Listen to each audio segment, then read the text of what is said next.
क्या आप जानते हैं कि एक बार शनिदेव ने भी हनुमान जी को श्राप देने की गलती कर दी थी। तो आइए आज ये रोमांचक कहानी हम सुनते हैं। तो जब रावण ने सारे ग्रहों को कैद कर लिया था और शनिदेव को अंधेरी कोठरी में उल्टा लटका दिया था, उस समय हनुमान जी लंका में आए थे और उनकी नज़र उस कोठरी पर पड़ी और उन्होंने सोचा कि कौन है जो इतना पीड़ित है यहाँ पर। तब अंदर से आवाज़ आई कि मैं शनि हूँ और रावण ने मुझे कैद कर लिया है। तो ये सुनते से ही हनुमान जी ने तुरंत ही लोहे के ताले को तोड़ा और शनिदेव को मुक्त कर दिया। पर जैसे ही शनिदेव आज़ाद हुए, उन्होंने हनुमान जी से कहा कि मैं तुम्हारी कुंडली में 6.5 डालूंगा। इस पर हनुमान जी मुस्कुराए और मुस्कुराते हुए बोले कि तुम्हें छुड़ाया है मैंने और तुम मुझे ही श्राप दे रहे हो। फिर क्या, हनुमान जी ने अपनी पूंछ से शनिदेव को बांधा और घुमा कर ज़मीन पर पटक दिया। और तब शनिदेव को अपनी इस भूल का एहसास हुआ और उन्होंने हनुमान जी से माफ़ी भी मांगी और आशीर्वाद दिया कि आज से जो भी हनुमान जी का नाम लेगा उसे मैं कभी भी दर्द और पीड़ा नहीं दूंगा। तो आज आपको ये कहानी हमारी कैसी लगी ज़रूर बताइए। तो क्या हुआ जब शिव जी को भी हुआ घमंड और वो मूर्छित हो गए और आई उस समय माँ तारा उन्हें बचाने के लिए। बहुत ही एक रोचक कहानी है जो आज मैं आपको सुनाने जा रहा हूँ। तो ये कहानी शुरू करते हैं। ये बात है जब भगवान शिव ने विष पी लिया था और उन्हें अपने ज्ञान का घमंड हो गया था। तब उन्होंने अपने ज्ञान से कुछ मंत्र सिद्ध करने चाहा, लेकिन वो गलत हो जा रहे थे और आहिस्ता आहिस्ता विष भी शिव जी के ऊपर प्रभाव करने लगा था और प्रभाव इतना बढ़ गया कि शिव जी मूर्छित हो गए। ये देख सारे देवतागण काफ़ी घबरा गए थे। तब वहाँ माँ तारा प्रकट हुई। उन्होंने शिव जी को गोद में एक बालक की तरह उठाया और जैसे माँ अपने शिशु को उठाती है वैसे उठाकर उन्होंने उनका अमृतपान करवाया। अमृतपान होते ही शिव जी की सारी पीड़ा दूर हो गई और इसी लीला के बाद माँ तारा को रक्षा शक्ति भी कहा जाता है।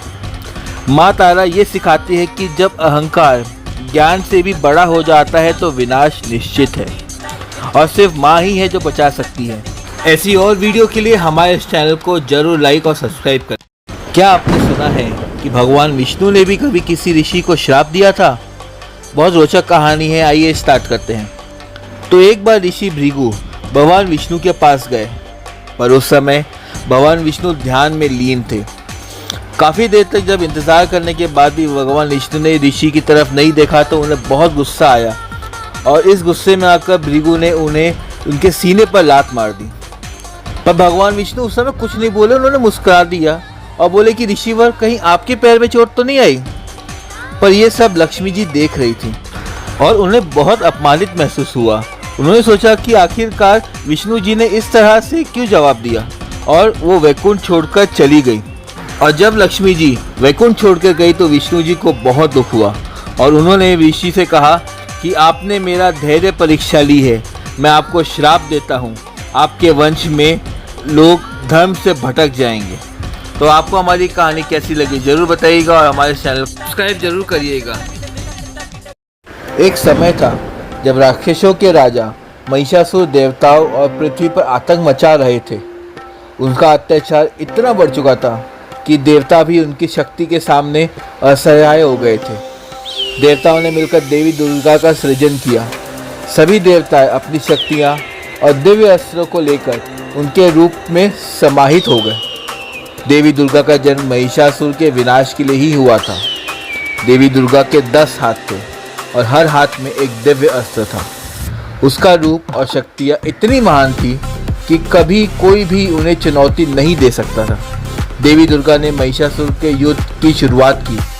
महिषासुर अपनी पूरी ताकत से हमला करता रहा, लेकिन देवी दुर्गा ने हर बार उसे पराजित किया। आखिरकार देवी दुर्गा ने महिषासुर का वध किया और धरती पर शांति स्थापित की। महिषासुर का पराजय से साबित कर दिया कि बुराई का अंत होना निश्चित है। देवी दुर्गा का जन्म यह दर्शाता है कि बुराई चाहे जितनी भी शक्तिशाली हो, अच्छाई हमेशा जीतती है। वह हमें यही सिखाती है कि हमें हमेशा सत्य और न्याय का साथ देना चाहिए। कैसा लगा आपको हमारा वीडियो जरूर बताएं।